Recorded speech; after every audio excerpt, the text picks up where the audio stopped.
begin at the beginning. It is spring, moonless night in the small town, starless and vital black. The cobble streets silent, and the hunched quarters and rabbit's wood, limping invisible down to the slow black, crow black fishing boat bobbing sea. The houses are blind as moles, though moles sleep fine tonight in the snouting velvet dingles. Are blind as Captain Cat there, in the muffled middle by the pump and the town clock, the shops in mourning, the welfare's hall and widow's weeds. And all the people of the lulled and dumbfound town are sleeping now. Hush. The babies are sleeping. The farmers, The fishers, The tradesmen and pensioners, cobblers, school teacher, postman and publican, the undertaker and the fancy woman, drunkard, dressmaker, preacher, policeman, the webfoot cocklewomen and the tidy wives. the young boys lie bedded soft or glide in their dreams with rings and trousseau, bridesmaided by glowworms down the aisles of the organ-playing wood.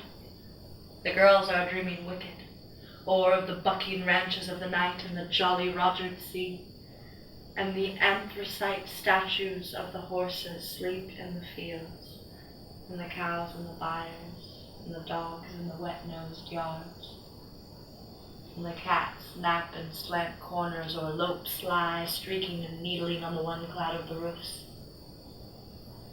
You can hear the dew falling, and the hushed town breathing. Only your eyes are unclosed to see the black and folded town fast and slow sleep.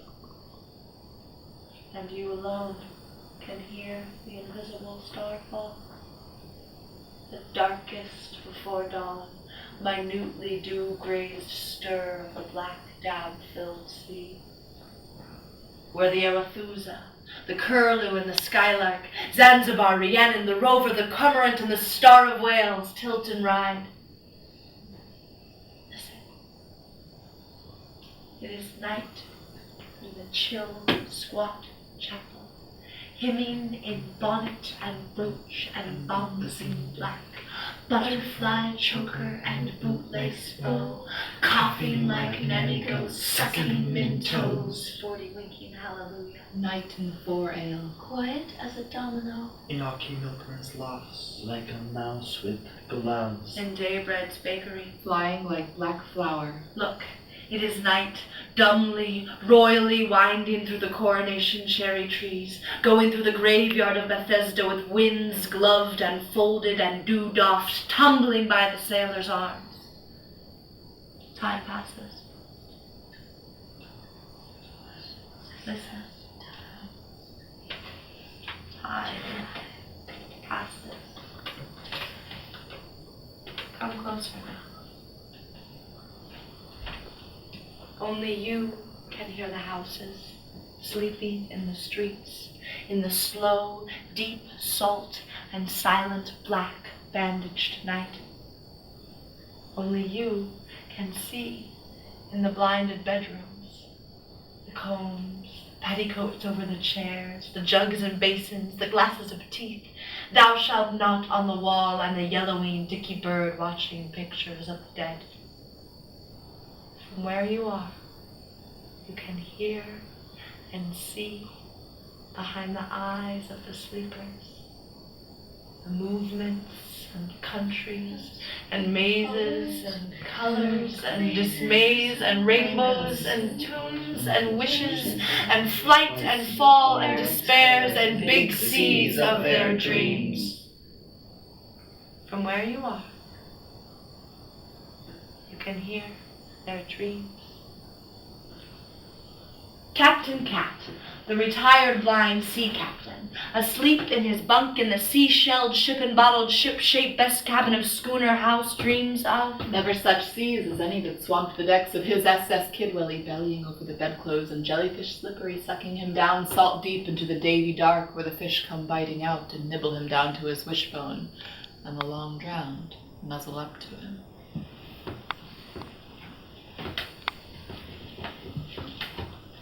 Remember me, Captain? You're dancing. Oh, yeah. I lost my step in Nantucket. Do you see me, Captain? The white bone talking.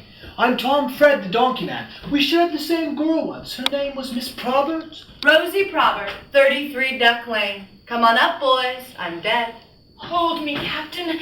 I'm Jonah Jarvis. Come to a bad end. Very enjoyable. Alfred Pomeroy Jones, sea lawyer, born in Mumble, sung like a linnet, crowned you with a flagon, tattooed with mermaids, thirst like a dredger, died of blisters. This skull that your ear hole is. Curly Bevan, tell my auntie it was me that pawned her orlamu claw. Aye, Curly. Tell my missus, no, I never done what she said, I never. Yes, they did. And who brings coconuts and shawls and parrots to my Gwen now? How is it above? Is there rum and lava bread? Bosoms and robins. Concertinas. Ebenezer's bell? Fighting and onions. And sparrows and daisies. Tiddlers in a jam jar. Buttermilk and whippets? Rockabye, babe. Washing on the line. And old girls in the snug. Oh, how's the tenors in Dole? Who milks the cows in my squid? When she smiles, is there dimples? What's the smell of parsley? Oh, my dead tears. From where you are, you can hear in Cockle Row, in the spring moonless night, Miss Price, dressmaker and sweet shopkeeper, dreaming of Her lover, tall as the town clock tower, Samson syrup gold maned, whacking thighed and piping hot, thunderbolt based and barnacle breasted, flailing up the cockles with his eyes like glow lamps, and scooping low over her lonely, loving, hot water bottled body. Mavonley Price. Mr. Mugg Edwards. I am a draper mad with love. I love you more than all the flannelette and calico, candlewick, dimity, crash, and merino, tussore, cretin, crepin, muslin, poplin, ticking and twill, in the whole cloth hall of the world. I have come to take you away to my emporium on the hill, where the change hums on wires. Throw away the little bed socks and your Welsh wool knitted sweater. I will heat the sheets like an electric toaster. I will lie by your side like the Sunday roast. Oh, I will knit you a wallet of forget-me-not blue for the money to be comfy. I will warm your heart by the fire so that you can slip it in under your vest when the shop is closed. Oh, Mavonley, before the mice gnaw at your bottom drawer, will you say, Yes, Log. Yes, Log. Yes. Yes, yes. and all the bells and tills of the town shall ring at our wedding?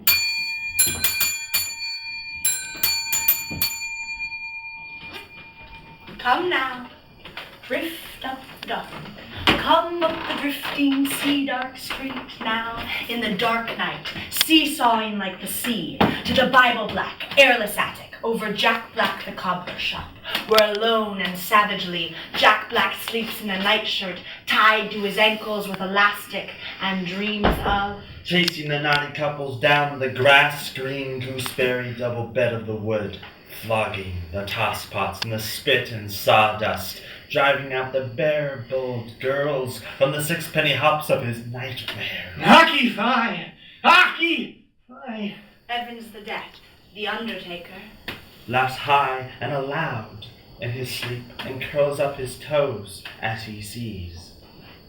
Upon waking 50 years ago, snow lie deep on the goose field behind the sleeping house, and he runs out into the field where his mother is making Welsh cakes in the snow, and steals a fistful of snowflakes and curds, and climbs back to bed to eat them, cold and sweet under the warm white clothes, while his mother dances in the snow kitchen, crying out for her lost curds. And in a little pink-eyed cottage next to the undertaker's lie alone, 17 snoring gentle stone of Mr. Waldo, rabbit catcher, cat doctor, quack, barber, herbalist, his fat pink hands palms up over the edge of the patchwork quilt, his black boots neat and tidy in the washing basin, a bowler on the nail above the bed, a milk stout and a slice of cold bread pudding under the pillow, and dripping in the dark, he dreams of. Well, this little piggy went to market, this little piggy went home, and this little piggy had roast beef, this little piggy had none, and this little piggy cried, wee, wee, wee, wee, all the way home to Waldo! Waldo! Yes, Blodwin, love. Oh, what'll the neighbors say? What'll the neighbors? Poor Mrs. Waldo. What she puts up with. Never should have married. If she didn't have to. Same as a mother. There's a husband for you. Bad as his father. And you know where he is. Up in the asylum. Crying for his mom. Every Saturday. He hasn't got a leg. And carrying on. With that Mrs. B.T. Morris. Up in the Ever quarry. seen her baby? It's got his nose. Oh, it makes my heart bleed. What he'll do for drink. He sold the pianola. And her sewing machine. Falling in the gutter. Talking to the lamppost. Using language. Singing in the W. Ah, poor Mrs. Waldo. Oh! Waldo! Waldo! Hush, love, hush. I'm widower Waldo now. Waldo! Waldo! Yes, Mom? Oh, what'll the neighbors say? What'll the neighbors? Black as a chimney, Ringing doorbells. breaking windows, Making mud pies. stealing currants, Choking words. saw him in the bushes, Playing the chins. send him to bed without any supper, Give him cenopods and lock him in the dark. off to the reformatory. Off to the reformatory. Learn with a slipper on his BTM. Waldo! Waldo, what are you doing with our Maggie? Give us a kiss, Maggie, you jerks.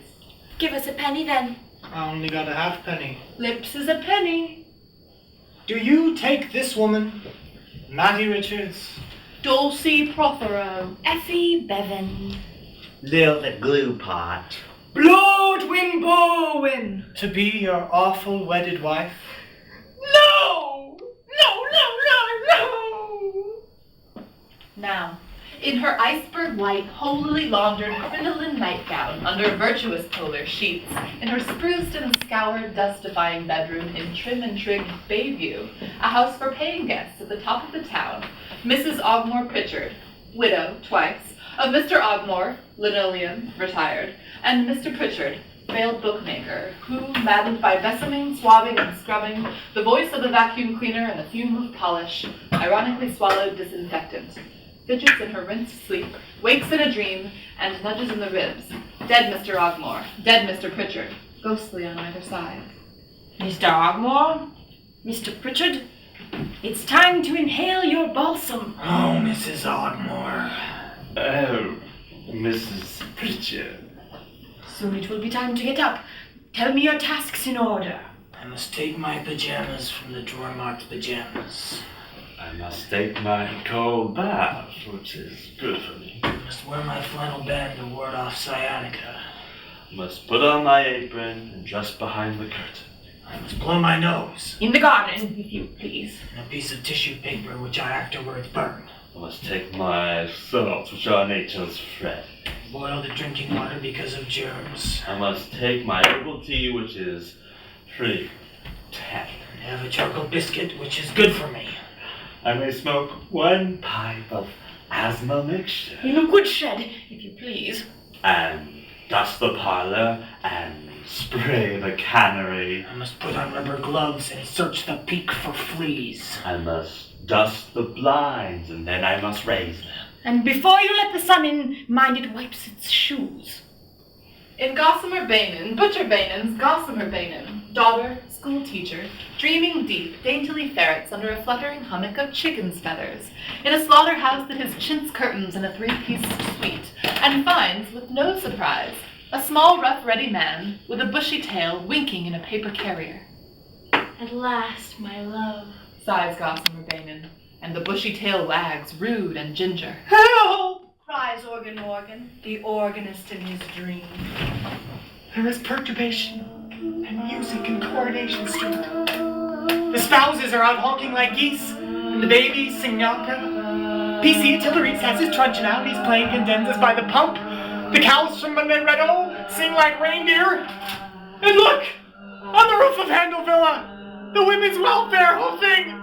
Blowbird in the moon! At the sea end of town, Mr. and Mrs. Floyd, the Cocklers, are sleeping as quiet as death, side by wrinkled side, toothless, salt, and brown, like two old kippers in a box. And high above, in Salt Lake Farm, Mr. Utah Watkins counts all night the white-faced sheep as they leap the knees on the hill, smiling and bleating and knitting, just like Mrs. Utah Watkins. 34. Okay. 35. 36. 48. 89. Knit one, slip one, knit two together. Pass the slit stitch over. Meh. Aki Milkman, drowned asleep in Cockle Street, is emptying his churns into the dewy river. Regardless of expense. And weeping like a funeral. Cherry Owen, next door, lifts a tankard to his lips, but nothing flows out of it. He shakes the tankard, it turns into a fish. He drinks the fish. PC Artillery lumps out of bed, dead to the dark and still foghorning.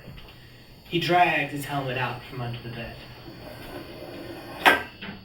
But deep in the backyard lockup of his sleep, a mean voice murmurs, You'll be sorry for this in the morning. and he heave-hoes back to bed. His helmet swashes in the dark.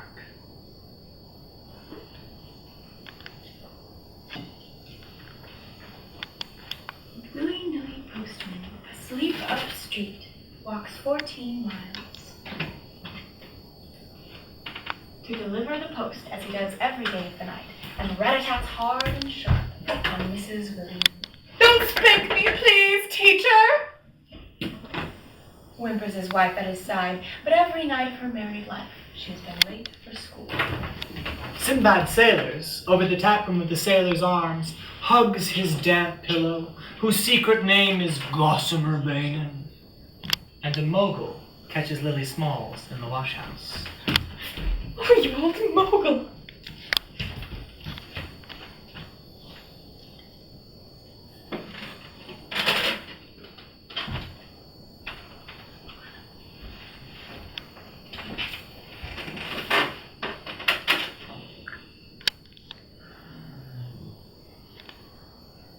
Mrs. Rose Cottage's eldest maid peels off her pink and white skin in a furnace, in a tower, in a cave, in a waterfall, in a wood, and waits there, raw as an onion, for Mr. Right to leap up the burning tall, hollow splashes of leaves like a brilliant teamed trout. Call me Dolores. I've been doing stories. Alone until she dies, Bessie Bighead, hired help. Born in the workhouse, smelling of the cowshed, snores bass and gruff on a couch of straw in a loft in Salt Lake Farm, and picks a posy of daisies to put on the grave of Gomer Owen, who kissed her once by the pigsty when she wasn't looking. And never kissed her again, although she was looking all the time. And the inspectors of cruelty fly down into Mrs. Butcher Bainen's dream to persecute Mr. Bainen for selling owl meat, dog's eyes, man chop. Mr. Bainen and Butcher's bloodied apron spring heels down Coronation Street.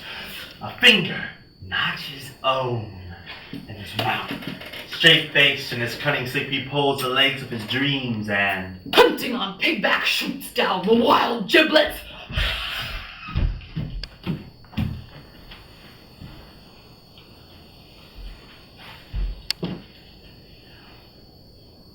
Help! My foxy darling. Now, behind the eyes and the secrets of the dreamers in the streets, rocked to sleep by the sea, see the Titbits and topsy-turvies, bags and bones and button-tops, ash, rind and dandruff and nail parings, saliva and snowflakes and the molted feathers of dreams, the wrecks and sprats and shells and fish bones, whale juice and moonshine and small salt fry dished up by the hidden sea. The owls are hunting. Look, over Bethesda gravestone one hoots and swoops and catches a mouse by Hannah Reese, beloved wife. And in Coronation Street, which you alone can see, it is so dark under the chapel, in the skies. The Reverend Eli Jenkins, poet, preacher, turns in his deep towards dawn's sleep and dreams of I still will die. He intricately rhymes to the music of Cruth and Pibgorn all night long in his druid seedy nighty in a beer tent black with parks. Mr. Pugh, schoolmaster, fathoms asleep, pretends to be sleeping, spies Foxy round the droop of his nightcap, and psst, whistles up. Murder. Mrs. Organ Morgan, groceress, coiled gray like a dormouse, her paws to her ears, conjures Silence! In a dulcet cove of wool, she sleeps next to Mr. Organ Morgan, who snores no louder than a spider. Marianne Sailor's dreams of. The Garden of Eden. She comes in her smock frock and clogs. Away from the cool, scrubbed, cobbled kitchen, with the Sunday school pictures on the whitewashed wall, and the farmer's almanac hung above the settle, and the sides of bacon on the ceiling hooks, and goes down the cockle-shelled paths of that apple pie kitchen garden, ducking under the Jippo's clothes pegs, catching her apron on black currant bushes, past bean rows and onion bed, and tomatoes ripening on the wall, towards the old man playing the harmonium in the orchard, and sits down on the grass at his side, and shells the green peas that grow up through the lap of her frock that brushes the dew. In Donkey Street, so furred with sleep, dyed bread, Polly Garter, No Good Boyo, and Lord Cutglass sigh before the dawn that is about to be, and dream of harems, babies. Nothing. Tick, tock, tick, tock, tick, tock, tick. Time passes. Listen. Time passes. An owl flies home past Bethesda to a chapel in an oak, and the dawn inches up.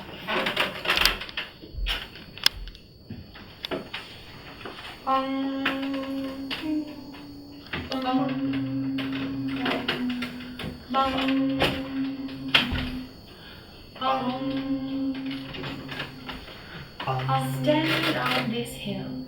This is Larricap Hill. High, cool, and green. And from this small circle of stones, made not by druids but Mrs. Bingham and Billy, you can see the whole town below you, sleeping in the first of the dawn. You can hear the lovesick wood pigeons mooning in bed. A dog barks in his sleep farmyards away. The town ripples like a lake in the waking haze. Less than 500 souls inhabit the 3 quaint streets, few narrow bylanes and scattered farms that constitute this decaying watering place, which may indeed be called a backwater of life, without disrespect to its natives, who to this day possess a salty individuality all their own. The main street, Coronation Street, consists for the most part of humble 2-storied houses, many of which attempt to achieve some measure of gaiety by printing themselves out in crude colors, and by the liberal use of pinkwash, though there are remaining a few 18th century homes of greater pretension, if on the whole in a sad state of disrepair. Though is little to attract the health seeker, hill climber, sportsman, or weekending motorist, the contemplative may, if sufficiently attracted to spare it some leisurely hours, find in its little cobbled streets and fishing harbor, in its several curious customs, and in the conversation of its local characters, some of that picturesque sense of the past, so frequently lacking in towns and villages which have kept more abreast of the times.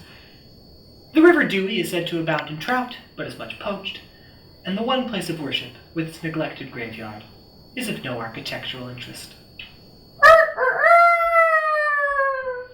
The principality of the sky lightens now over our green hill, into spring morning larked and crowed and belling. Who pulls the town hall bell rope but blind Captain Cat? One by one the sleepers are wrung out of sleep this one morning as every morning, and soon you shall see the chimney's slow up-flying snow as Captain Cat, in sailor's cap and sea boots, announces today with his loud get-out-of-bed bell. The Reverend Eli Jenkins, in Bethesda House, gropes out of bed into his preacher's black, combs back his bard's white hair, forgets to wash, pads barefoot downstairs, stands in the doorway, and looking out at the day and up at the eternal hill, and hearing the sea break and the gab of birds, remembers his own verses and tells them softly to empty Coronation Street that is rising and raising its blinds.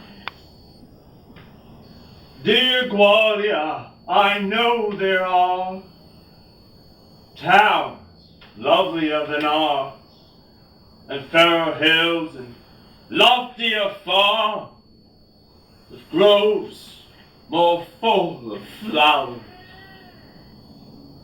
and boskier woods more blithe with spring, and bright with birds adorning, and sweeter bards than I to sing their praise this beauteous morning.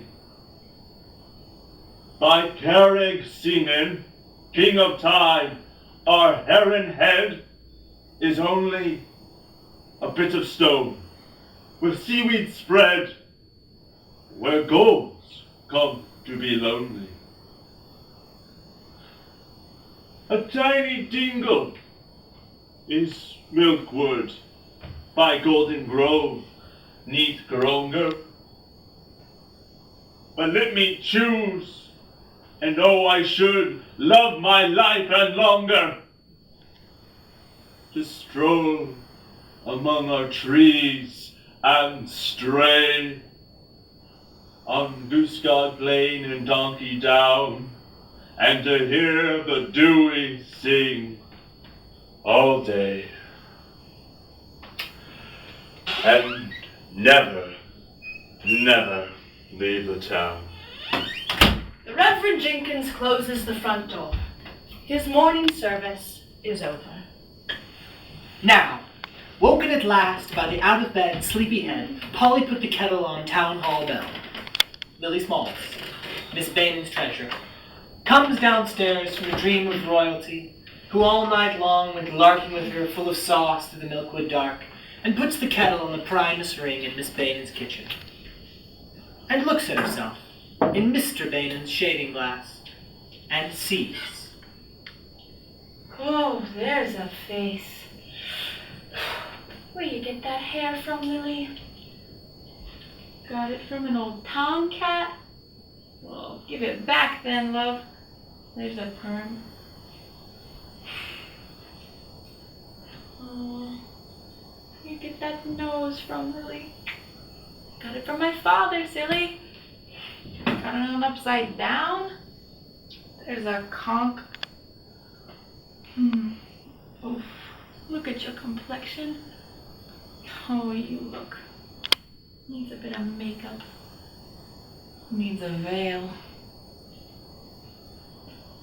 There's glamour. Where you get that smile from, Lil? Never you mind, girl. Nobody loves you. That's what you think. Who is it loves you then? Shan't tell. Come on then, Lily. Cross your heart then. Cross my heart. And, her lips almost touching the reflection, she breathes the name, and clouds the shaving glass. Oh, Lily! Yes, Mom? Where's my you think? The cat box? Coming up, Mom! Mr. Pugh, in the schoolhouse opposite, takes up the morning tea to Mrs. Pugh and whispers on the stairs. Here's your arsenic, dear. Your weed killer biscuit. I throttled the parakeet. I spat in the vases. I put cheese in the mouse holes.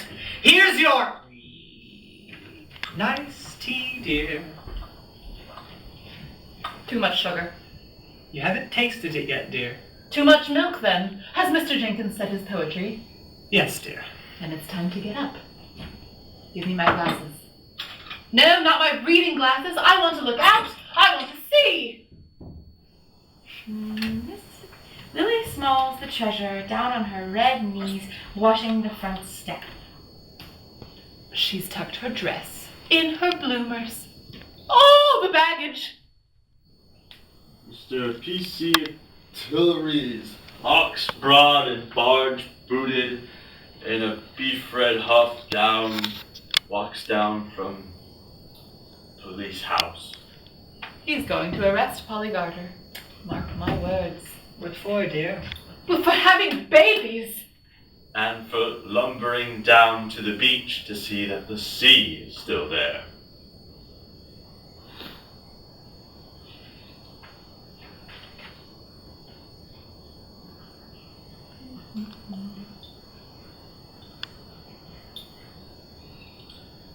Well, we missed a section.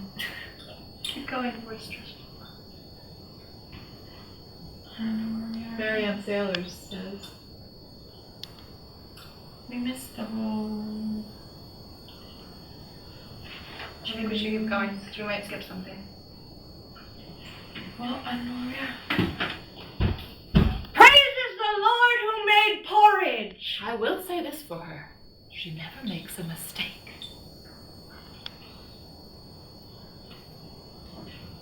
Okay. No. Alright, for having babies. And lumbering down the strand to see that the sea is still there. Marianne Sailor's opening her bedroom window above the tap room and calling out to the heavens. I'm 85 years, 3 months, and a day! I will say this for her. She never makes a mistake.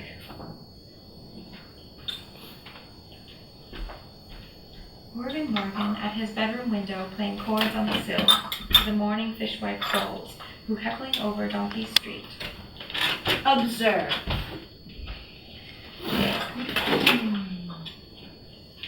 Wheat, dye bread, hurrying to the bakery, pushing in my shirt tails, buttoning my waistcoat, and ping goes a button. Why can't they sew them? No time for breakfast, nothing for breakfast. There's wives for you. Me, Mrs. Daybread 1. Captain shawled in no old corset, nice to be comfy, nice to be nice, clogging on the cobbles to stir up a neighbor. Oh, Mrs. Sarah, can you spare a loaf, love? Daybread forgot the bread. There's a lovely morning. How's your boils this morning? Isn't that good news now? It's a change to sit down. Thomas, Sarah, me, Miss Daybread 2, gypsied to kill in my silky scarlet petticoat above my knees, dirty pretty knees. See my body through my petticoat, brown as a berry, high-heeled shoes, with one heel missing, tortoiseshell comb in my bright black slinky hair, nothing else at all but a dab of scent, lolling gaudy at the doorway. Tell your fortune in the tea leaves, scowling at the sunshine, lighting up my pipe.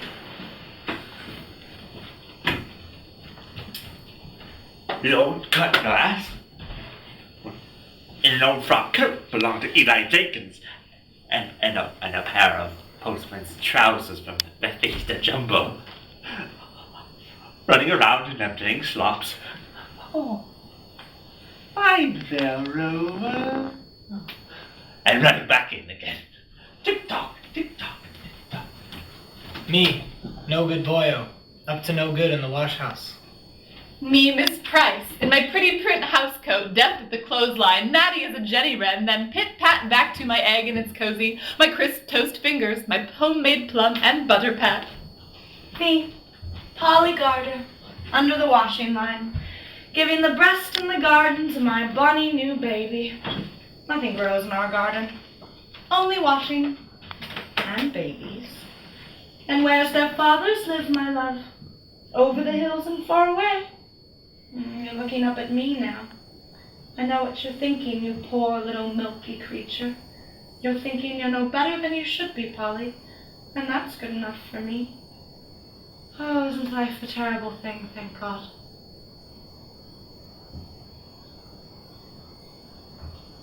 Now, frying pans hit. Kettles and cats throb and hop on the range. The whole town smells of seaweed and breakfast, all the way down from Bayview, where Mrs. Ogmore Pritchard, in smock and turban, big besomed to engage the dust, picks at her starchless bread and sips lemon-rind tea. To Bottom Cottage, where Mr. Waldo, in bowler and bib, gobbles his bubble and squeak and kippers and swigs from the soft cup. Marianne Sailors praises the Lord who made porridge. Mr. Pugh remembers ground glass as he juggles his omelette. Mrs. Pugh, Nags the salt cellar. willy-nilly postman, Downs his last bucket of black brackish tea and rumbles out bandy to the clucking back where the hens twitch and greet for their tea-soaked socks. Mrs. Willy-nilly, Full of tea to her double chin, brim broods and bubbles over a coven of kettles on a hissing hot range, always ready to steam open the mail. the Reverend Eli Jenkins, Finds a rhyme and tips his pen in his cocoa. Lord Cutglass in his ticking kitchen, Walks around from his kitchen from clock to clock with a fish head in the other and a clockies in the other hand. Captain Cat in his galley, Blind and fine-fingered, Joyce his sea fry. Mr. and Mrs. Cherry Owen, in their Donkey Street room that is bedroom, parlor, kitchen, and scullery, sit down to last night's supper of onions boiled in their overcoats, and the broth of spuds, and bacon rind, and leeks and bones.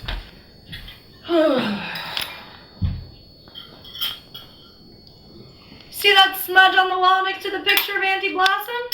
That's where you threw the sago. You only missed me by an inch. I always miss Auntie Blossom, too. Do you remember last night? In you reeled my boy drunk as a deacon with a big wet bucket and a fish frail full of stout, and you looked at me and you said, "God has come home," you said. And then over the bucket you went sprawling and bawling and the floor was all flagons and eels. Was I wounded? Then you took off your pants and said, "Does anybody want to fight?" Oh, you old baboon. Give me a kiss. Then you sang, "Bread of heaven," tenor and bass. I always sing Bread of Heaven. Then you did a little dance on the table. I did. Drop dead. And then what did I do? Then you cried like a baby. Said you were a poor drunk orphan with nowhere to go but the grave. What did I do next, my dear? Then you danced on the table all over again and said you were King Solomon Owen and I was your Mrs. Sheba. And then? And then I got you into bed, and you snored all night like a brewery. From Bain and Butcher's in Coronation Street, the smell of fried liver sidles out with onions on its breath. And listen, in the dark breakfast room behind the shop, you can hear Mr. and Mrs. Bainham, waited upon by their treasure, enjoy between bites their every morning hullabaloo, as Mrs. Bainham slips the gristly bits under the tasseled tablecloth to her fat cat. She likes the liver, Ben. She ought to do less. It's her brother's. Lily! Yes, Mum. We're eating the pusscat. Yes, Mum. Oh, you cat butcher! It was doctored, mind. What has that got to do with it? Yesterday we had mold. Monday, otter. Tuesday, shrews. Go on, Mrs. Bainham. He's the biggest liar in town.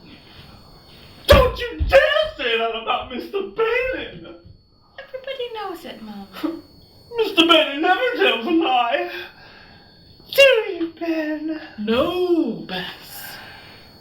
And now, I'm going out after the corgis with my little cleaver.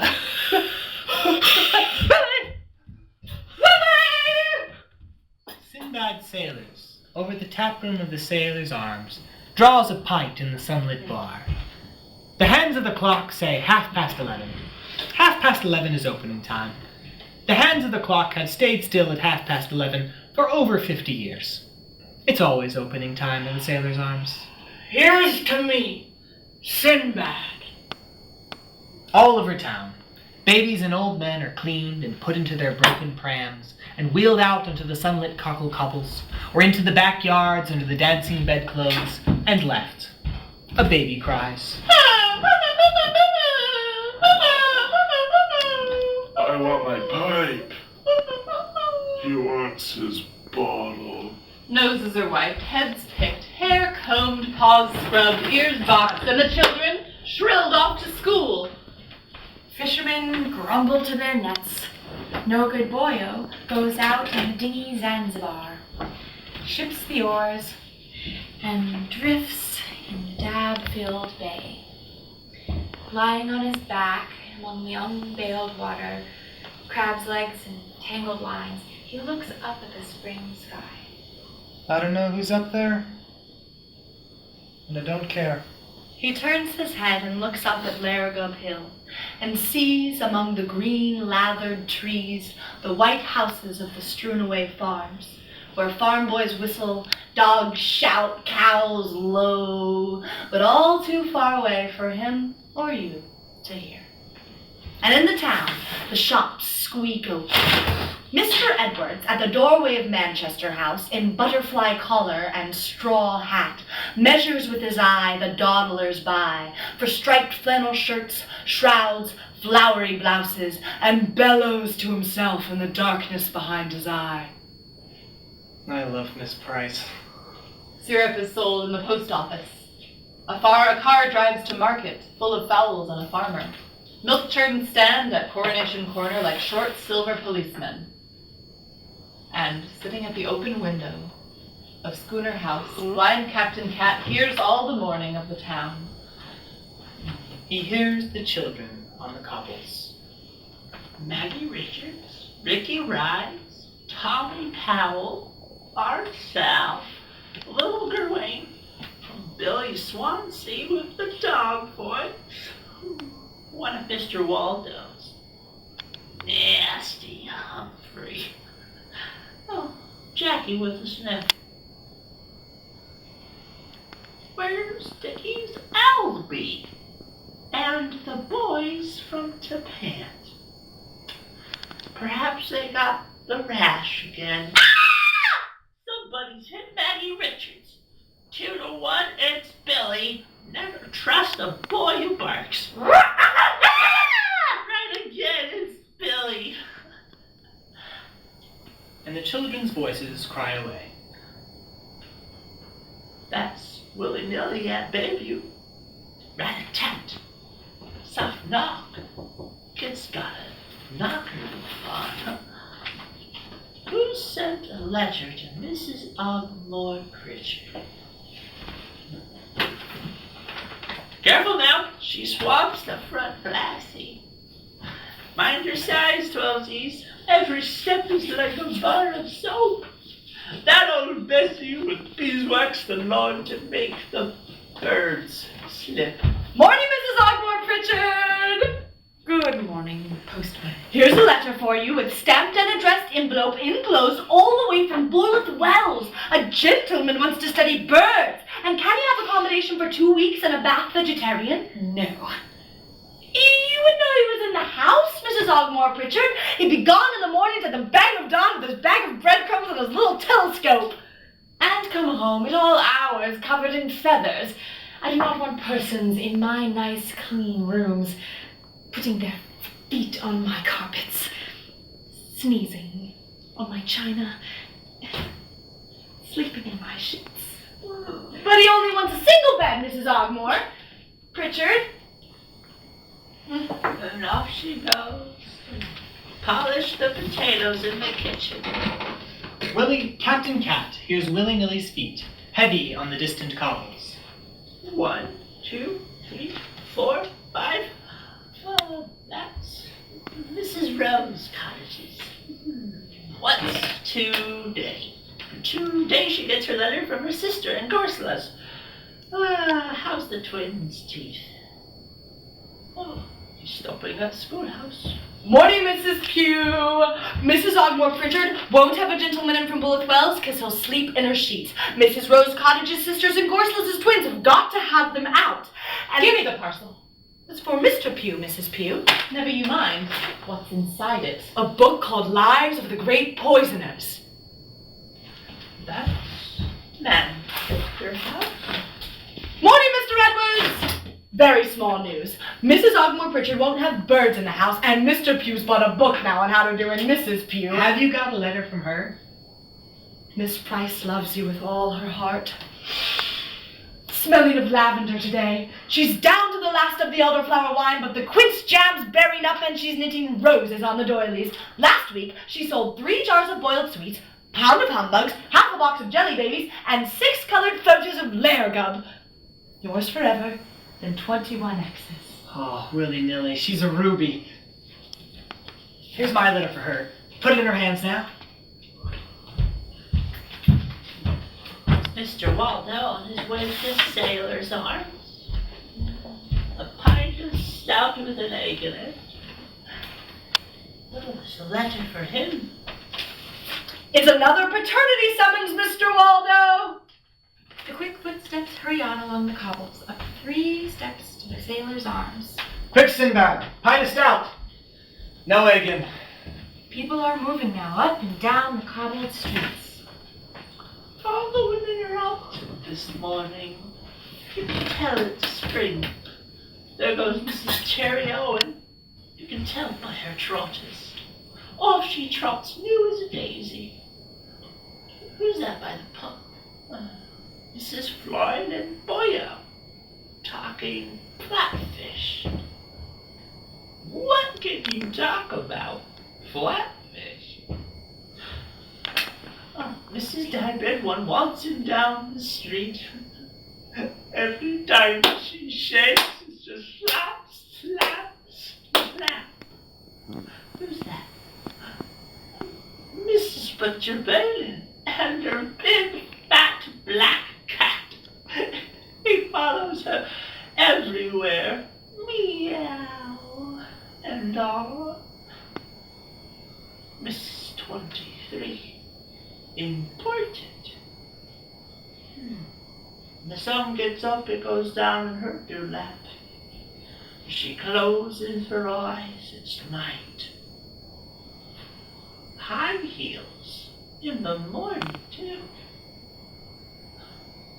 Oh, Mrs. Rose Cottage's eldest maid. 17, never been kissed. Oh, going young and milking under my window. To the hills with the nanny goats. She reminds me all the way. And he hears the noise of milk cans. Aki, the milkman, is on his round. I will say this, his milk is as new as the morning dew. Half dew, that is. Go on, Aki, watering the town. Somebody's coming. Now, people around the pub can hear that somebody's coming. Hush. Now that's a hush. You can tell by the noise of the hush. It's Polly Garter. Hello, Polly. Who's there? Mila. Oh, it's Polly Garter. Hello, Polly, my love. you hear the dumb goose hiss of the wives as they flounce or peck and waddle away? Who cuddled you with? Which one of their pandering hobbies moaned for you in Milkwood for your naughty, mothering arms? Nobody like a one-drop love. Too late, cock! Too late. For the town's half over with its mourning, the morning's as busy as bees.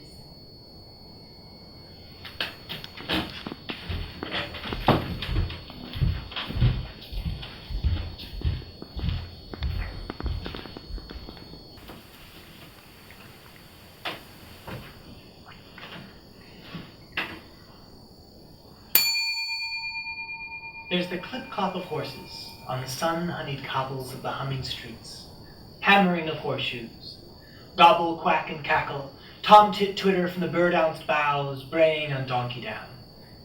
Bread is baking, pigs are grunting, chop goes the butcher, milk churns bell, tills ring, sheep cough, dogs shout, saws sing. Oh, the spring whinny and the morning moo from the clog-dancing farms, as the gulls gab and rattle on the boat-bobbing river and sea, the cockles bubbling in the sand, the scamper of sanderlings, curlew cry, crow caw, pigeon coo, clock strike, bull bellow, and the ragged gabble of the beer garden school as the women scratch and babble, and Miss Organ Morgan's general shop, where everything is sold. Custard, buckets, henna, rat traps, shrimp nets, sugar, stamps, confetti, paraffin, hatchets, whistles. Mrs. Ogmore Pritchard Oh, you got a know. man in Bullet Wells. And he got a little telescope to look at birds. Willy-nilly, son. Remember her first husband? He didn't need a telescope. He looked at them undressing through the keyhole. He used to shout, "Tally-ho!" Mr. Ogmore was a proper gentleman. Even though he hanged his colleague. See, Mrs. Butcher Bainin? She said, "Put your bane and put dogs on the mincer." Go on, he's pulling her leg. Now don't you dare tell her that. There's a dear. Or she'll think he's trying to pull it off and eat it. There's a nasty lot live here, come to think. Look at that no-good boyo now. Too lazy to wipe his snout. Going out fishing every day, and all he ever brought back was a Mrs. Samuel. Been in the water a week. And that Aki milkman's wife that nobody's ever seen. He keeps her in the cupboard with the empties. Think of dye bread with two wives. One for the daytime, one for the night. Men are brutes on the quiet. And how's Organ Morgan, Mrs. Morgan? You look deadbeat. Oh, it's organ all the time with him. Up every night until midnight playing the organ? I'm a martyr to music. Outside, the sun springs down on the rough and tumbling town. It runs through the hedges of Goosegog Lane, cuffing the birds to spin. Spring whips green down Cockle Row, and the shells ring out. Lairg of this nip of a morning is wild fruit and warm. The streets, fields, sands, and waters springing in the young sun. Evans the Deaf presses hard with black gloves on the coffin of his breast in case his heart jumps out. Dignity! Lie down! Spring stirs Gossamer Bainin's schoolmistress like a spoon. Oh, what'll I do? I'll never be refined if I twitch. Spring this strong morning foams in a flame in Jack Black as he cobbles a high-heeled shoe for Mrs. Dyebread too, the gypsy, but he hammers it sternly out. There is no leg belonging to the foot that belongs to this shoe. The sun and the green breeze shift Captain Cat sea memory again.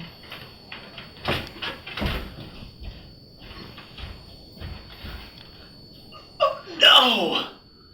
I'll take the bosun. By God, who's captain here? Parlez-vous, jig, madame? Marianne Sailors says very softly to herself as she looks out at Largan Hill from the bedroom where she was born. It is spring in Largub, in the sun, in my old age, and this is the chosen land.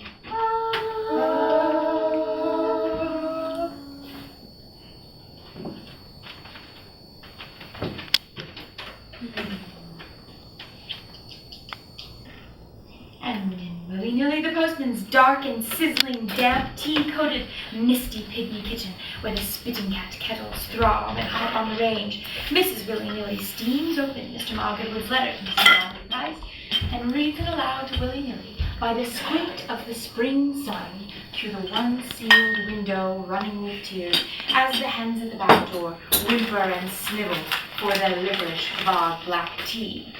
From Manchester House, Larkin, sole prop, Mr. Mock Edwards, latest twill, linen draper, haberdasher, master costumier for West End negligee, lingerie, tea gown, evening dress, trousseau, layette, also ready to wear for all occasions.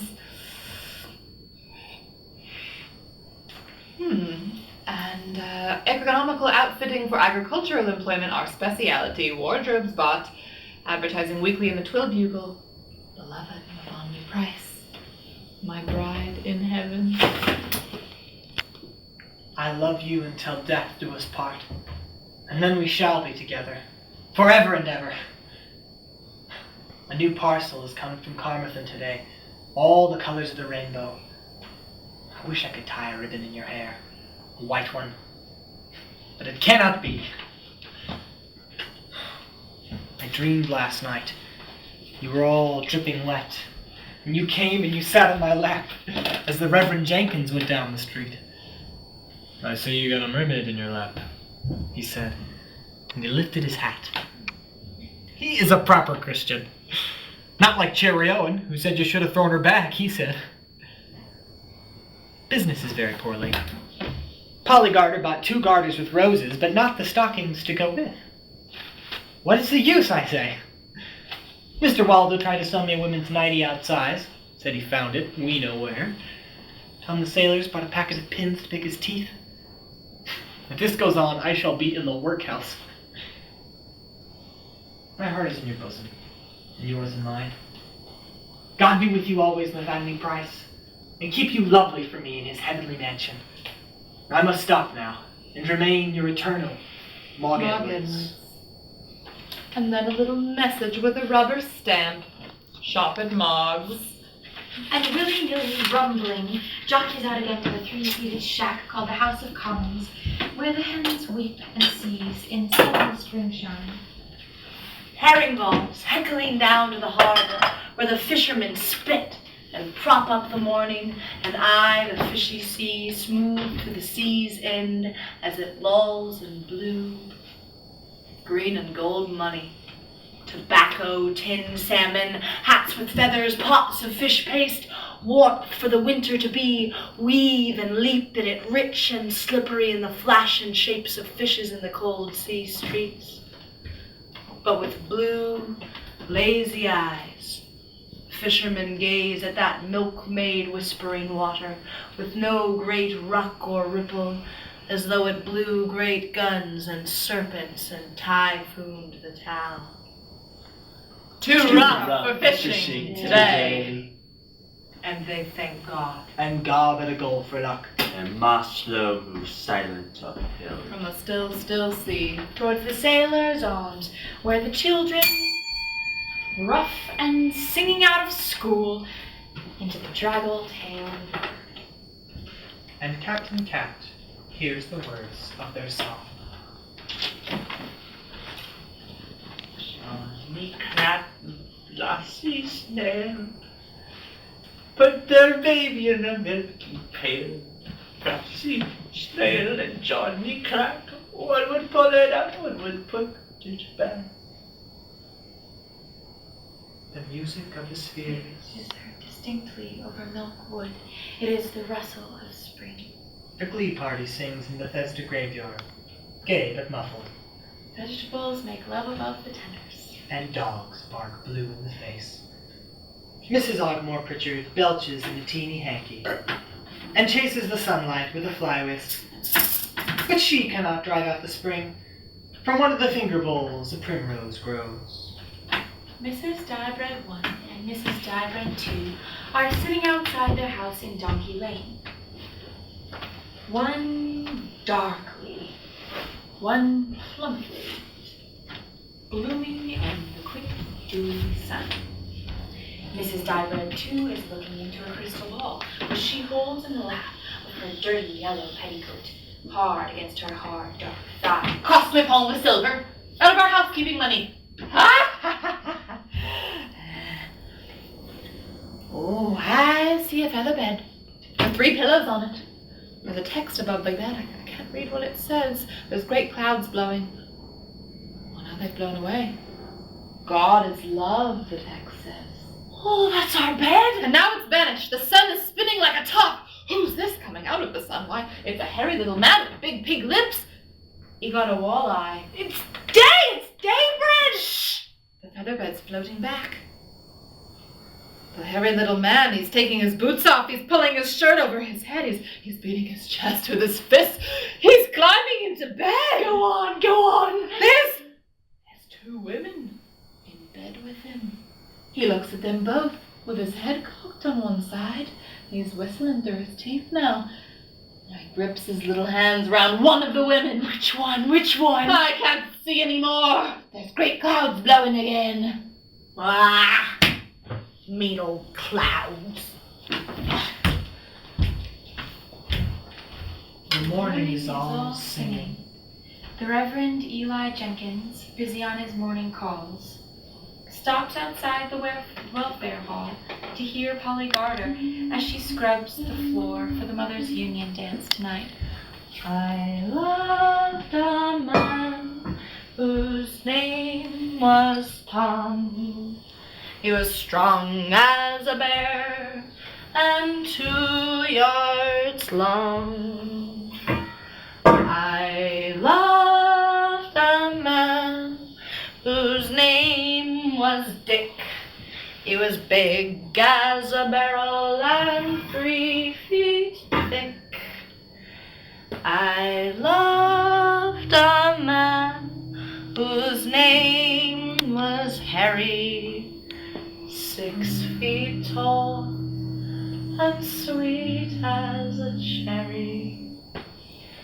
But the one I loved best, awake or asleep, was little Willie Wee, and he's 6 feet deep.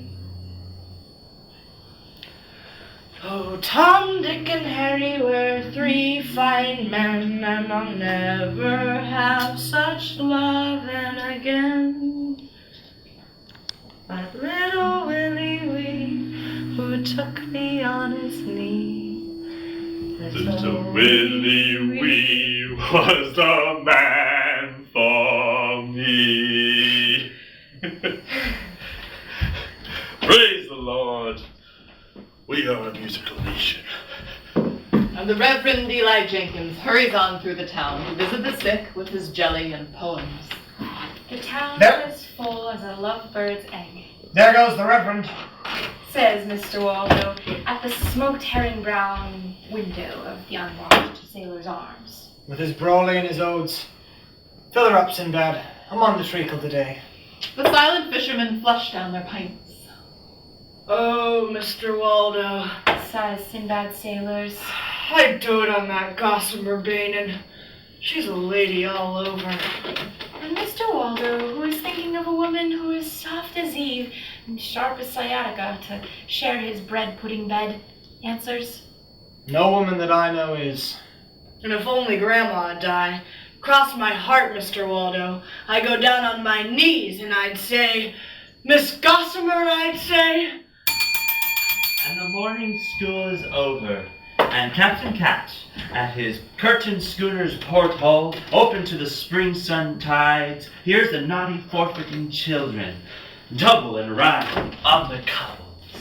When he called the boys, they made such a noise. Boys, boys, boys, come along to me. Boys, boys, boys, is Gwenny where she said, or give her a penny. Go on, Gwenny.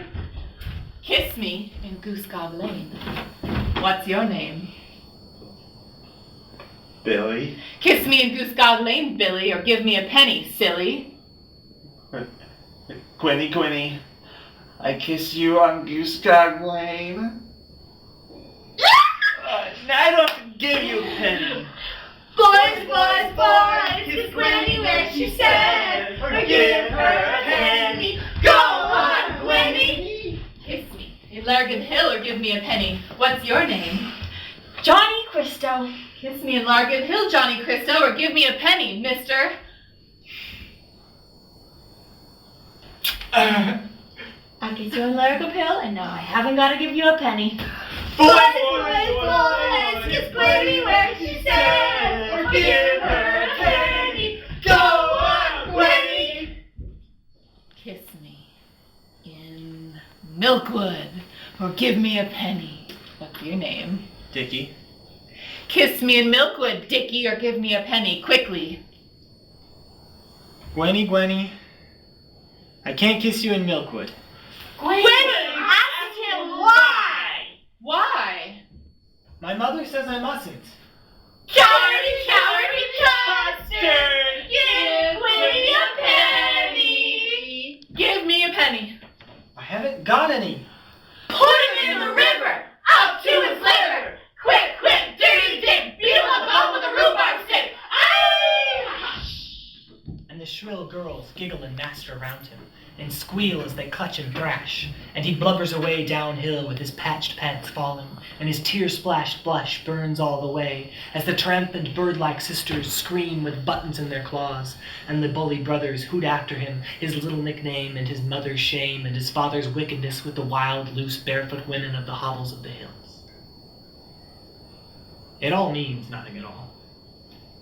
But howling for his milky mum, for her caul and buttermilk and cow's breath, for her Welsh cakes and fat birth-smelling bed and moonlit kitchen of her arms, he'll never forget as he battles, blind, home, through the weeping end of the world. The tormentors tussle and run. To Cockle Street's sweet shop, to buy with their pennies sticky as honey, for Miss Levanwy Price, who is cocky and neat as a puff-bosomed robin, her small round buttocks tight as ticks, gobstoppers big as wens that rainbow as you suck, brandy balls, wine gums, hundreds and thousands, licorice sweet as sick, nougat to tug and ribbon out into another red rubbery tongue, gum to glue in girls' curls, crimson cough drops to spit blood, ice cream cornets, dandelion and burdock, raspberry and cherryade, pop goes the weasel and the wind. Gossamer Bane in high heels out of school. The sun hums down into the cotton flowers of her dress, into the bell of her heart, and buzzes in the honey bear, and couches and kisses, lazy loving and boozed in her red-berried breast. Eyes run from the trees and the windows of the streets, steaming gossamer, and strip her to the nipples and the bees. She blazes naked past the sailor's arms, the only woman on the day-atomed earth. Sinbad Sailor's places on her thighs, still dew damp from the first man-growing cock-crow garden, his reverent goat-bearded hands.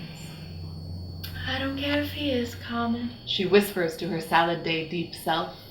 I want to gobble him up. I don't care if he does drop his H's. She tells the stripped and mother of the world, big-beamed and eve-hipped spring of herself. So long as he's all cucumber and hooves. Sinbad Sailors watches her go by, demure and proud and schoolmarm in her crisp, sun-defying hat and crisp flower dress, with never a look or lilt or wriggle, the butcher's unmelting ice-maiden daughter veiled forever from the hungry hug of his eyes. Oh, Gossamer Bainin, why are you so proud? He grieves to his Guinness. Oh, beautiful, beautiful Gossamer Bee. I wish that you were for me.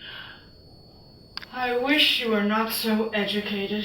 She feels his goat beard tickle her in the middle of the world like a tuft of wiry fire, and then turns in a terror of delight away from his whips and whiskery conflagration, and sits down in the kitchen to a plate piled high with chips and the kidneys of lambs. In the blind, drawn, dark dining schoolhouse, dusky and echoing as a dining room, in a vault, Mr. and Mrs. Pugh are silent over cold gray cottage pie. Mr. Pugh reads, as he forks in the shroud meat, from lives of the great poisoners he has bound a plain brown paper cover round the book. Slyly, between slow mouthfuls, he side-spies up at Mrs. Pugh, poisons her with his eye, then goes on reading. He underlines certain passages and smiles in secret. Persons with manners do not read at table, Says Mrs. Pugh. She swallows a digestive tablet as big as a horse pill, washing it down in clouded piece of water. Some persons were brought up in pigsties. Pigs don't read at table, dear. Bitterly, she flicks dust from the broken cruet. It settles on the pie in a thin, napped rain. Pigs can't read, dear. Alone I know one who can. in the hissing laboratory of his wishes, Mr. Pugh minces among bad vats and jeroboams, tiptoes through spinneys of murdering herbs, agony dancing in his crucibles, and mixes especially for Mrs. Pugh a venomous porridge, unknown to toxicologists, that will scald and vipe her through her, until her ears fall off like figs, her toes grow big and black as balloons, and steam comes screaming out her navel. You know best, dear. Says Mr. Pugh, and quick as a flash he ducks her in rat soup. What's that book? By your trough, Mr. Pugh. It's a theological work, my dear. Lives of the great saints. Mrs. Pugh smiles. An icicle forms in the cold air of the dining vault. Well, I saw you talking to a saint this morning. Saint Polly Garter. She was martyred again last night. Mrs. Organ Morgan saw her with Mr. Waldo. And when they saw me, they pretended they were looking for nests. Said Mrs. Organ Morgan to her husband, with a mouthful of fish at the pelicans. But you don't go bird nesting in long combinations, I said to myself. Like Mr. Waldo was wearing. Or you dress nearly over your head like Polly Goddard's was. They didn't fool me. One big bird gulp, and the flounder's gone. She licks her lips and goes stabbing again. When you think all those babies she's got. Well, all I can say is she better give up bird nesting. That's all I can say. It isn't the right kind of hobby at all for a woman who can't say no to anyone. Not even Bob Spit. He wasn't any bigger than a baby, and he gave her two. Well, they're two nice boys, I will say that. Fred Spit and Arthur. Sometimes I like Fred best. Sometimes I like Arthur. Who do you like best, Organ? Oh, Bach, without a doubt. Bach every time for me. Organ Morgan, you haven't been listening to a word I've said. It's Organ all the time with you. And she bursts into tears.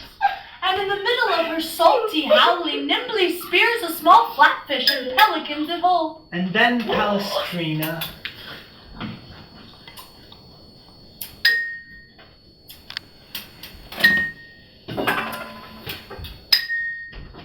Lord Cutcliffe, in his kitchen full of time, squats down to a dog dish of peppery fish scraps and listens to the voices of his 66 clocks. One for each year of his loony age. He watches the black and white, moony, loud-lipped faces talking the earth away. Slow clocks, quick clocks, alarm china cuckoo, clocks that are whirring like Noah's whirring ark, clocks that bicker in black marble ships, clocks that inside the wombs of glass women. To wit, to woo clocks, hourglass chimers, clocks that pluck tunes. Vesuvius clocks. Oh, black bells and lava. Niagara clocks that cataract with their ticks. Big old-time weeping clocks with big ebony beards. Clocks without hands forever drumming up time and never knowing what time it is. 66 different times. His life. Lord Purpose lives in a house and life and siege. Any minute now, on dark day, the unknown enemy will come loose and savage downhill. But they won't catch him now. 66 different hours in this fish slimy kitchen. Ping, strike, tick, chime, and talk.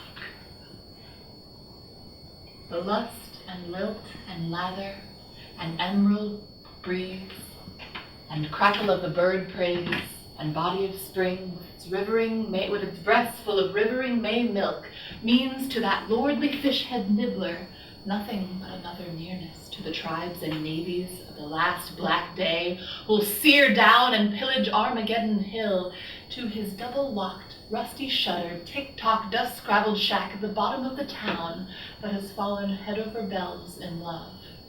And I'll never have such loving again. Pretty Polly hums and longs. But I always think as we tumble into bed of little Willie Wee who is dead, dead, dead. The sunny, slow, lulling afternoon yawns and looms through the dozy town. The shut-eye tasseled bulls, the Goda and Daisy Dingles, nap happy and lazy. The dumb duck pond sneers. Clouds, sad and pillowed, unbear the hill. Pigs grunt in a wet wallow bath. They smile as they snort and dream. They dream of the acorn swill of the world, the rooting for pig fruit, the bagpipe dugs of the mother sow, and the squeal and snuffle of vesses of the lady pigs in rut. They rollick and slobber and snore to deep, smug after-swill sleep. Donkeys angelically drowse on donkey down. Persons with manners, Snaps Mrs. Cold Pew. do not nod at table. Mr. Pew cringes awake. He puts on a soft, soaping smile, which is sad and gray, under his nicotine-egg yellow, weeping walrus Victorian mustache, worn thick and long in memory of Dr. Cricket. You should wait until you retire to your sty, says Mrs. Pew, sweet as a razor. His fawning, measly quarter smile freezes. Sly and silent, he foxes into his chemist's den, and there, in a hiss and prussic circle of cauldrons and vials brimful with pox and the Black Death, he cooks up a fricassee of deadly nightshade, nicotine, hot frog, cyanide, and bat spit for his needling stalactite hag and bednag of a pokerback nutcracker wife. I beg your pardon, my dear. He murmurs with a wheedle.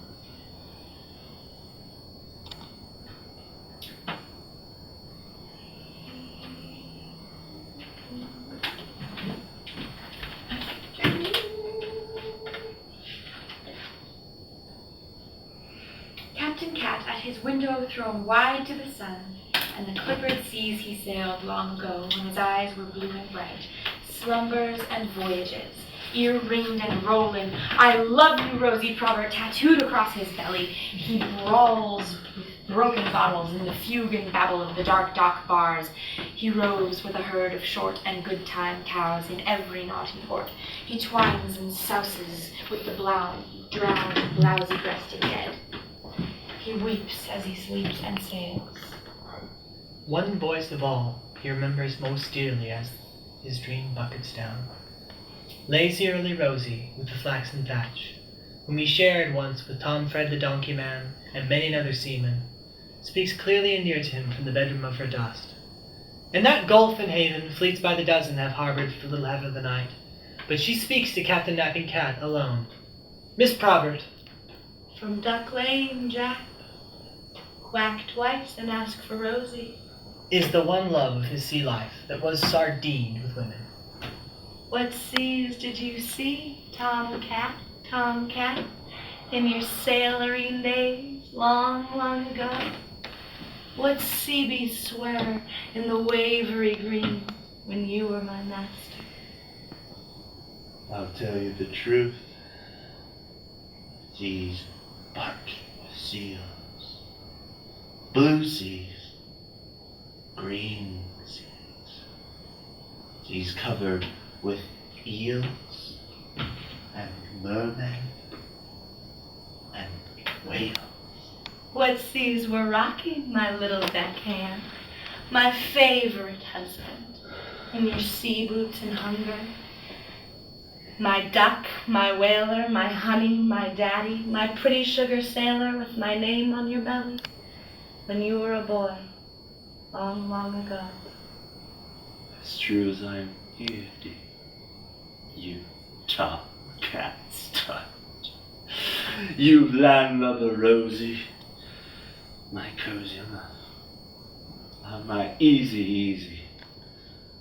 My true sweetheart.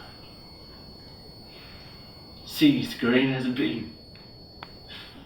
Seas gliding with swans and seal barking moon. What seas did you sail, old whaler, when on the blubbery waves between Frisco and Wales you were my bosun? I'll tell you no lies. The only sea that I saw was the sea sawing the sea, with you riding on it. Lie down. Lie easy. Let me shipwreck in your thighs. Knock twice, Jack, at the door of my grave, and ask for Rosie. Rosie Probert. Remember her. She is forgetting. The earth which filled her mouth is vanishing from her. Remember me. I have forgotten you.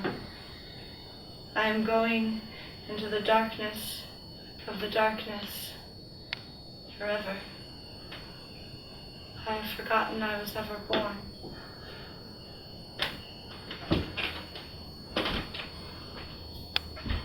Look, says the child to her mother as they pass by the window of Schooner House. Captain Cat is crying. Captain Cat is crying. He's crying all over his nose. Come back. Come back. Up the silences and echoes of the passages of the eternal night, He's got a nose like strawberries. says the child. Mother and child move on down the street. She sees in the still middle of the blue-bagged bay No Good Boyo fishing from the Zanzibar. No Good Boyo gave me 3 pennies yesterday, but I wouldn't. The child tells her mother. Boyo catches a whalebone corset. It is all he has caught all day. Bloody funny fish. Mrs. Daybread, too, gypsies up his mind, slow-eyed, dressed only in a bangle. She's wearing her nightgown. You wouldn't want this nice wet corset, would you, Miss Daybread, too?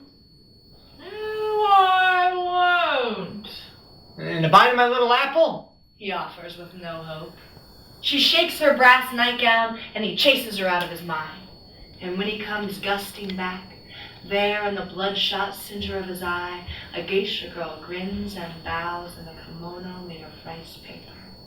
I want to be good boyo, but nobody'll let me. He sighs as she arrives politely. The land fades, the sea flocks silently away, and through the warm white cloud he lies. Silky, tingling, uneasy Eastern music undoes him in a Japanese minute. The afternoon buzzes like lazy bees round the flowers round May Rose Cottage. Nearly asleep in a field of nanny goats who hum and gently butt the sun, she blows love on a football. He loves me. He loves me not. Ah, he loves me. He loves me not. He loves me. The dirty old fool. Lazy she lies alone in clover and sweetgrass, 17 and never been sweet in the grass.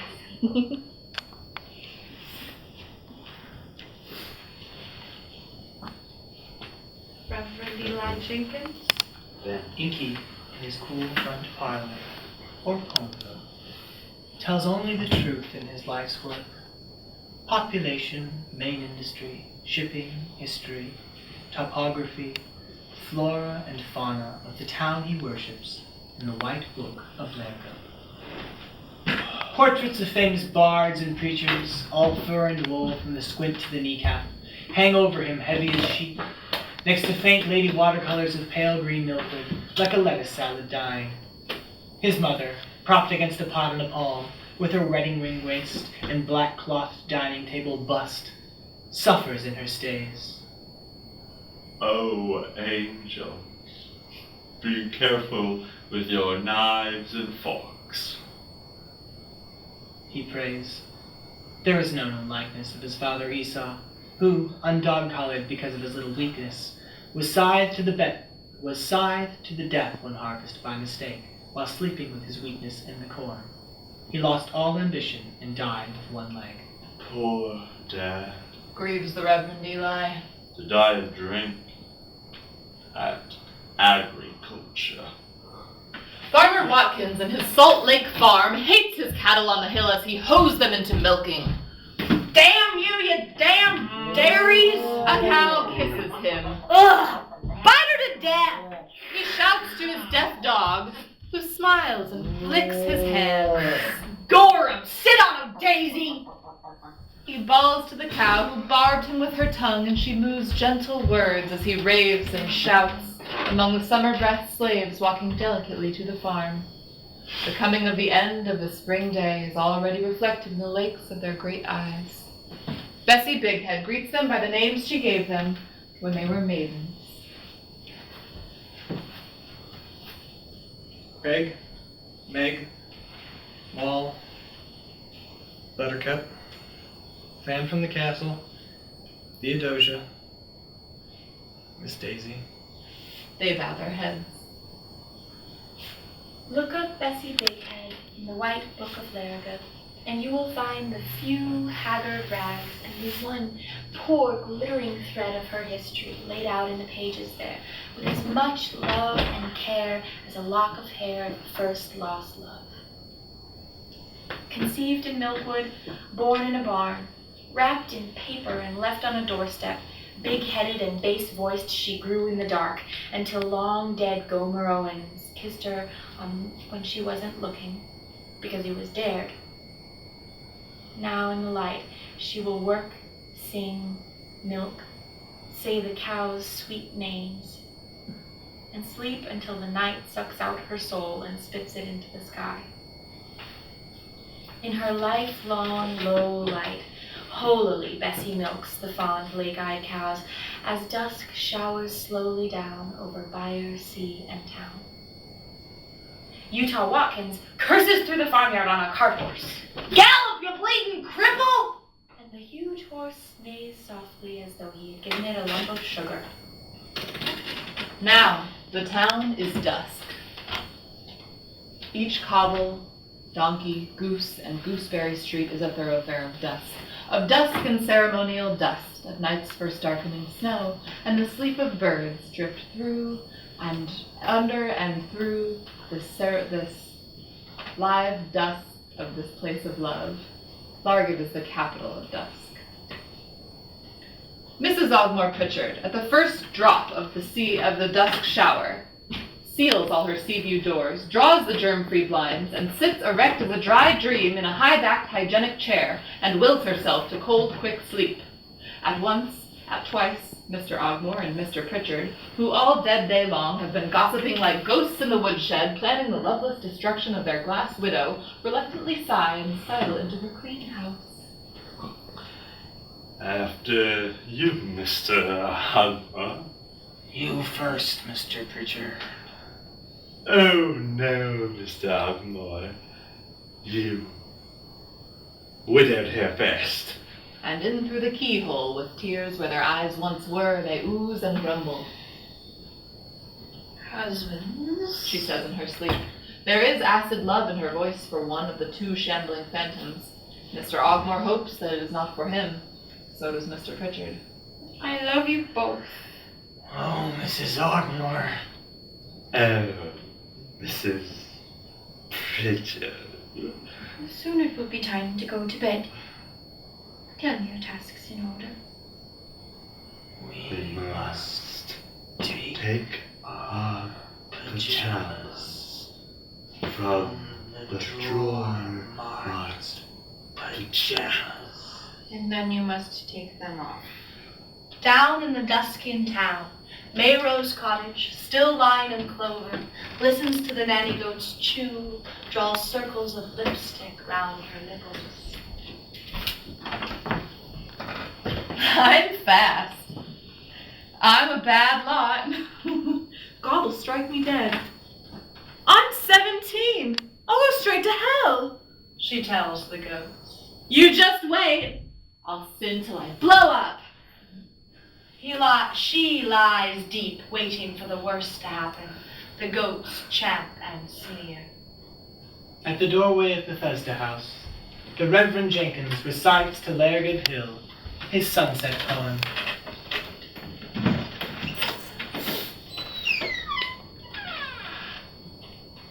Every morning when I wake, dear Lord, a little prayer I make. Oh, please to keep thine lovely eye on all poor creatures born to die. And every evening at sundown, I ask a prayer upon the town. But whether we last the night or no, I'm sure as always touch and go. We are not wholly bad or good who live on life here under Milkwood. And I, thou know, wilt be the first to see our best side, not our worst. Oh, let us see another day. Bless us all this night, I pray, and to the sun we all will bow and say good night. But just for now. Jack Black prepares once more to meet his Satan in the wood. He grinds his night teeth, closes his eyes, climbs into his religious trousers, their flies sewn up with cobbler's thread, and pads out, torched and Bibled, grimly, joyfully, into the already sinning dusk. Off to Gomorrah. And Lily Smalls is up to no good boyo in the wash house. And Mr. and Mrs. Cherry Owen on their way. Mr. Cherry Owen is sober at Sunday, as he is every day of the week. Goes off happy as Saturday to get drunk as a deacon, like he does every night. I always say she's got two husbands. One who's drunk and one who's sober. And aren't I a lucky woman because I love them both? Evening, Cherry. Evening, Sinbad. What'll you have? Too much. The sailor's arms is always open. Sighed Sinbad sailors, heartbroken. Oh, Gossamer, open yours. Dusk is drowned forever until tomorrow. It is all at once night now.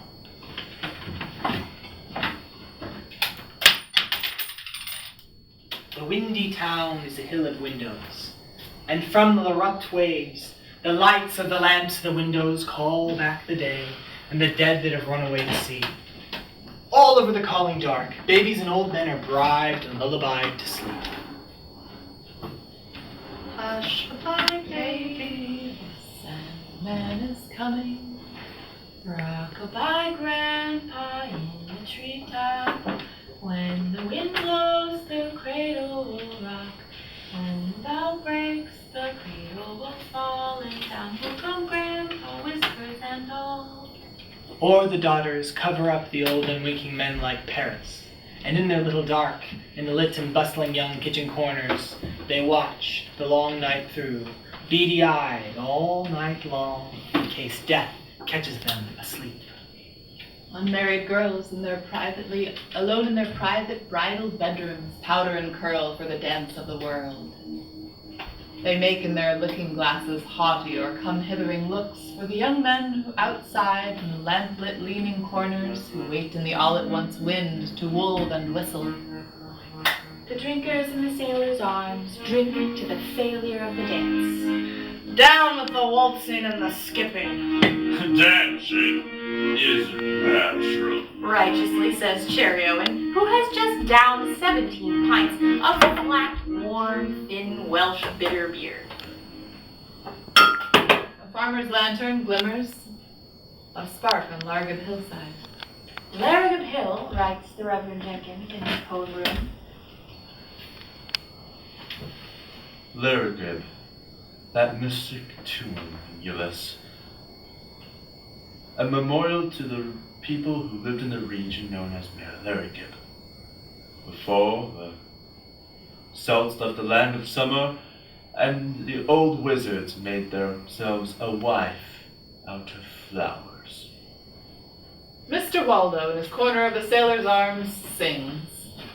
In Pembroke City when I was young, I lived by the castle quay. 6 pence a week was my wages for working as a chimney sweep. 6 cold pennies they gave me, not a farthing more or less. And all the fare I could afford was parsnip, gin, and watercress. I did not need a knife or fork or a bib up to my chin to dine on a dish of watercress and a jug of parsnip gin. Or did you ever know a growing boy to live so cruel and cheap, on gruel with no flesh and bone, and liquor that makes you weep? Sweep, sweep, chimney sweep, I cried through Pembroke City, poor and barefoot in the snow, till a kind young woman took pity. Poor little chimney sweep, she said, black as the ace of spades. Nobody swept my chimney since my husband went his ways. Come sweep my chimney, come sweep my chimney, she sighs to me with a blush. Come sweep my chimney, come sweep my chimney, bring along your chimney brush. Captain Cat climbs into his sea bunk. The long dead come out. Dancing, will you? Still dancing. Still. Girly Bevan's skull. Rosie, with God, she has forgotten dying. The long dead come out in their Sunday best. Listen to night breaking. Organ Morgan goes to the chapel to play the organ. He sees Bach lying on a tombstone. Johann Sebastian. Who? Johann Sebastian Mighty Bach! Oh, Bach, Bach! To hell with you. Says Cherry Owen, who was resting on the tombstone on his way home. Mr. Mog Edwards and Ms. Nathaniel Price, happily apart from one another at the top and the sea end of town, write their every night letters of love and desire. Oh, my Mog, I am yours forever. And she looks around with pleasure at her own neat, never-dull room, which Mr. Mog Edwards will never enter. Come to my arms, Nathaniel. And he hugs his lovely money to his own heart. And Mr. Waldo, drunk in the dusky wood, hugs his lovely Polly Garter, under the eyes and rattling tongues of the neighbors and the birds. He does not care. He smacks his live red lips. But it is not his name that Polly Garter whispers as she lies under the oak and loves him back. 6 feet deep that name sings in the cold earth. But I always think as we tumble into bed of little Willie Wee, who is dead, dead, dead. The thin night darkens. A breeze from the creased water sighs the streets close under milk-waking wood. The wood, whose every tree foot's cloven in the black-glad sight of the hunters of lovers. That is a God-built garden to Marianne sailors, who knows there's heaven on earth and the chosen people of his kind fire in Lergib's land. That is the Faraday farmhand's wantoning, ignorant chapel of bridesmaids. And to the Reverend Eli Jenkins, a green-leaf sermon on the innocence of men. The suddenly wind-shaken wood springs awake for the second dark time this one spring day.